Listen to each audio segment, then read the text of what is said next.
Welcome welcome to my YouTube channel. YouTube का नाम है राजू एसएससी ऑफिशियल। आज इकोनॉमिक्स का क्लास 2 है।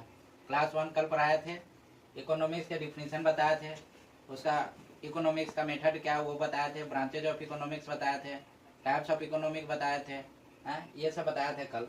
आज आज बताएंगे आपको हम सम टाइप्स ऑफ गुड्स के बारे में।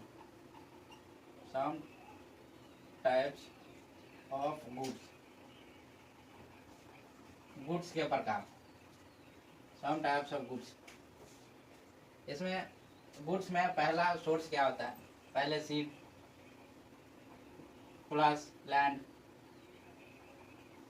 Plus water. ये कोई भी गुड्स का सोर्स होता है, सीड्स लैंड एंड वाटर। अगर मान लिया हमें गेहूं बनाना है, गेहूं से तो सीड्स लैंड और वाटर।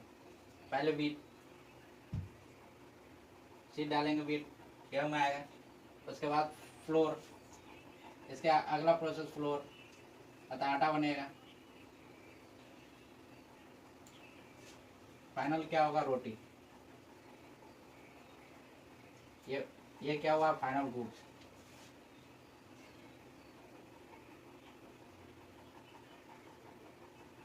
ये बीच वाला क्या होता है? वीट और फ्लोर। ये इंटरमीडिएट फॉर्म होता है, बीच वाला हिस्सा इंटरमीडिएट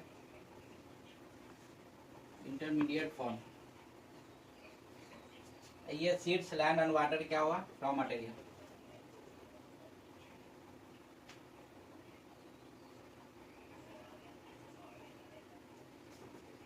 इंटरमीडिएट सीड्स किसे कहते हैं? तो will be transform, intermediate seeds will be transformed in final goods।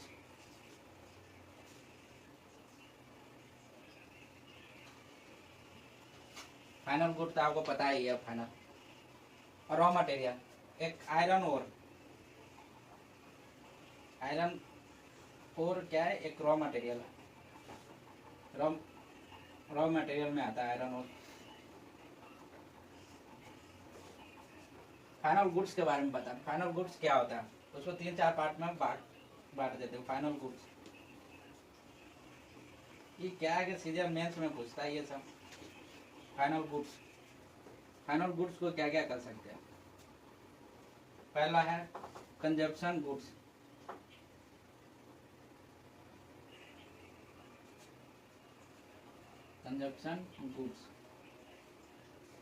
दूसरा होता है कंज्यूमेबल। तीसरा फाइनल गुड्स को कैपिटल गुड्स भी कहते हैं। Capital goods. कंजप्शन गुड्स मतलब will be consume by the consumer, will be completely consumed.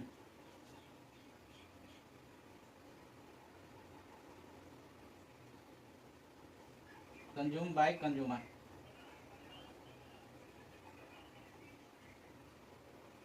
ये कंजप्शन गुड्स होता है। फाइनल गुड्स को 3 भागों में बांट दे, consumption goods, consumable and capital goods. ये हो गया। इसमें एक क्वेश्चन बनता है। क्वेश्चन क्या है? देखो, हाउ प्राइस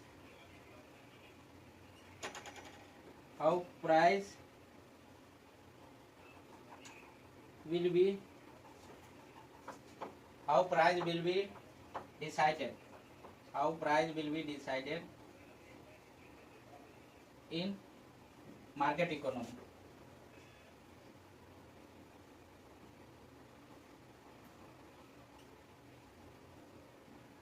मतलब क्वेश्चन कहता है कि प्राइस कैसे डिसाइड होता है मार्केट इकोनॉमी में। तो कल पढ़ाया था मार्केट इकोनॉमी क्या होता है। Market economy depends on consumer. पूरी तरह कंज्यूमर पे डिपेंड होता है ये मार्केट इकोनॉमी।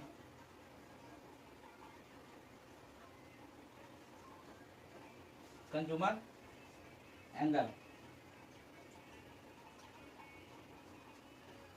कंज्यूमर एंगल या कंज्यूमर डिमांड करता है, इसको डिमांड करता है कि हम मार्केट प्राइस हमेशा लोएस्ट रखें, जितना पॉसिबल हो उतना लोएस्ट रखें, सबसे कम, तो lowest price, lowest price possible.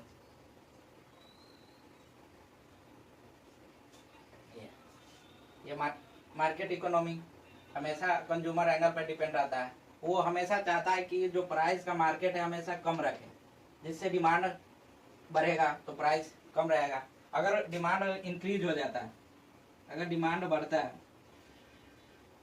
अगर डिमांड बढ़ रहा है तो प्राइस भी बढ़ जाएगा। उसी तरह प्राइस अगर बढ़ता है, अगर प्राइस घट रहा है, अगर प्राइस घट रहा है किसी तो डिमांड भी घटेगा। ये हो गया।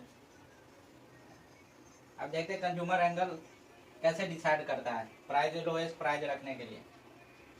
कंज्यूमर एंगल 3 भागों में बांट देता है, मार्केट को 3 भागों में बांट देता है कंज्यूमर एंगल 3 भागों में बांट देता है। पहला होता है लॉ ऑफ डिमांड, इस पर डिपेंड रहता है पहला लॉ ऑफ डिमांड। दूसरा होता है law of supply,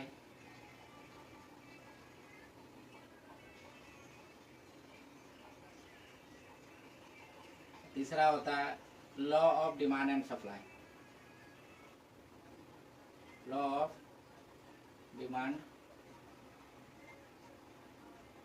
and supply, law of demand and supply. तो कंज्यूमर एंगल ये तीनों पे डिपेंड रहता है। पहला होता है लॉ ऑफ डिमांड, दूसरा होता है लॉ ऑफ सप्लाई, तीसरा होता है law of demand and supply. इसमें एक केस बनता है, केस क्या कहता है, अगर सप्लाई फिक्स कर दिया जाए, सप्लाई को फिक्स कर दिया जाए, इफ अगर सप्लाई को फिक्स कर दिया जाए तो प्राइस क्या होगा, अगर प्राइस इंक्रीज करता है, अगर सप्लाई को फिक्स कर दिया जाए और प्राइस इंक्रीज होता है तो डिमांड क्या होगा, डिमांड डिक्रीज हो जाएगा। अगर डिमांड इंक्रीज होता है,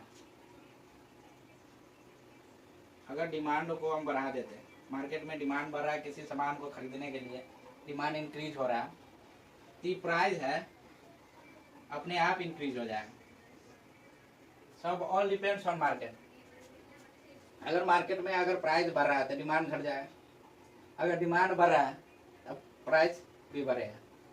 ये हो गया है। अब देखते हैं ये कंज्यूमर एंगल का तीनों पार्ट है, law of demand, law of supply, law of demand and supply, इसके बारे में है। ये तीनों के बारे में देखते हैं क्या क्या करता है। पहला है law of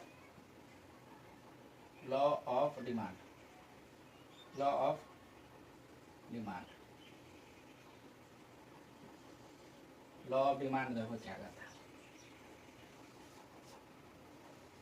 law of demand कहता है कि अगर डिमांड इंक्रीज, अगर डिमांड बढ़ाते हैं प्राइस ऑलरेडी बढ़ेगा, अगर डिमांड घटाते हैं तो प्राइस भी घट जाएगा।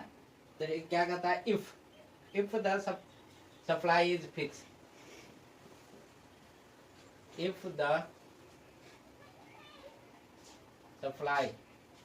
the supply is fixed,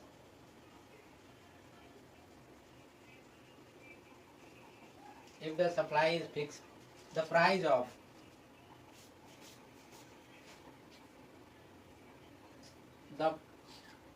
of demand, the price of product, the price of product will be lead to be reduction, lead to reduction in a demand, demand में कम हो जाए। मतलब कहता है कि अगर सप्लाई अगर फिक्स कर दिया जाए, मतलब 200 क्वांटिटी भेजा जाए, तो उसका जो प्रोडक्ट का प्राइस अगर इंक्रीज करता है, मतलब प्रोडक्ट का प्राइस अगर इंक्रीज होता है, बढ़ता है, तो इसका जो डिमांड है ना घट जाएगा। मतलब किसी भी सामान का दाम बढ़ा दो आप, फिर मार्केट में लेके आओ तो डिमांड घटेगा ही। तो वही कहता है कि लॉ ऑफ डिमांड का मतलब यही हुआ। इसमें आप शॉर्ट में लिख लो, अगर प्राइस इंक्रीज करेगा तो डिमांड घट जाएगा। ये सीजीएल के प्री में नहीं पूछता, मेंस में पूछा था। 2024 के मेंस गए थे देने, तो उसमें ये प्राइस और डिमांड के बारे में पूछा था, उसमें लॉ ऑफ डिमांड के बारे में पूछा था। अब की क्वेश्चन था कि पूछा था कि अगर सप्लाई अगर फिक्स है, तो प्राइस ऑफ प्रोडक्ट को इंक्रीज करा जाए, तो उसमें डिमांड का क्या वो होगा। तो ऑप्शन था डिमांड इंक्रीज, डिक्रीज, ऐसे करके 4 ऑप्शन दिया हुआ था। तो वही डिमांड क्या होगा, डिक्रीज। और दूसरा है law of supply. Law of supply देखो क्या कहते हैं। दूसरा है law of supply. Law of supply,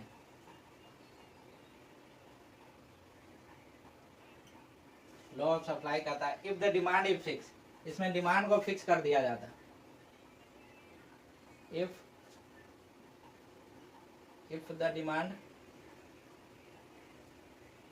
is fix,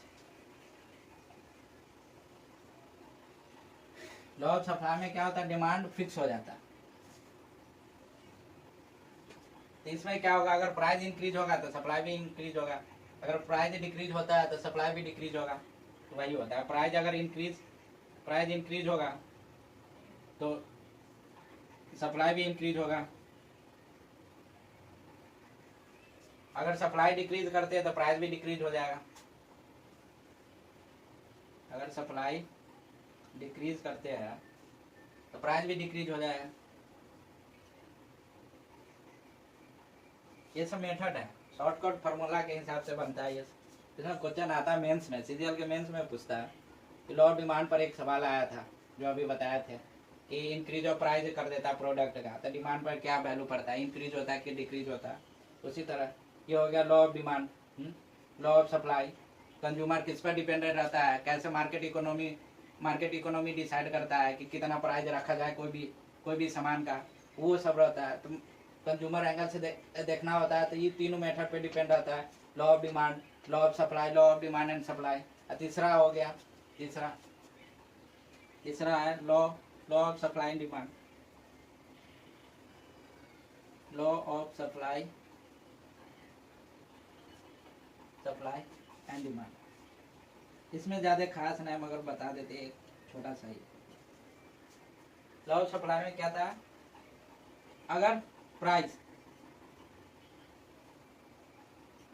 increase हो रहा है तो डिमांड भी इंक्रीज होगा।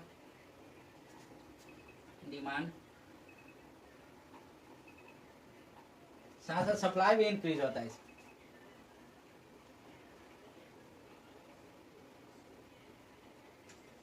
ये तीनों एक दूसरे के इन्वर्स से चलता है। अगर प्राइस घटा रहा, प्राइस अगर घट रहा है तो डिमांड इंक्रीज हो जाएगा, सप्लाई भी इंक्रीज हो जाता है। अगर इसमें दूसरा अगर देखते हैं, प्राइस अगर डिक्रीज करते हैं, अगर प्राइस को हम घटा रहे हैं, लॉ ऑफ सप्लाई डिमांड करता है, अगर प्राइस को तुम घटा दे रहे हो तो डिमांड और सप्लाई में क्या अंतर होगा, तो डिमांड बढ़ जाएगा। फिर किसी भी सामान का दाम घटा दोगे तो मार्केट वाला लेगा ही, और चलो भाई कम दाम में मिल रहा है तो ले लेते हैं। तो डिमांड क्या होगा, इंक्रीज होगा, डिमांड इंक्रीज होगा। उसकी तरह सप्लाई भी इंक्रीज हो जाएगा, सप्लाई और तेजी से बढ़ने लगे। जहाँ कंपनी 10 को चीज बनाता था वो 100 को बनाने लगेगा, 1000 को बनाने लगेगा, ऐसे करने लगे, ये भी इंक्रीज हो जाएगा। यही होता है तीनों लॉ।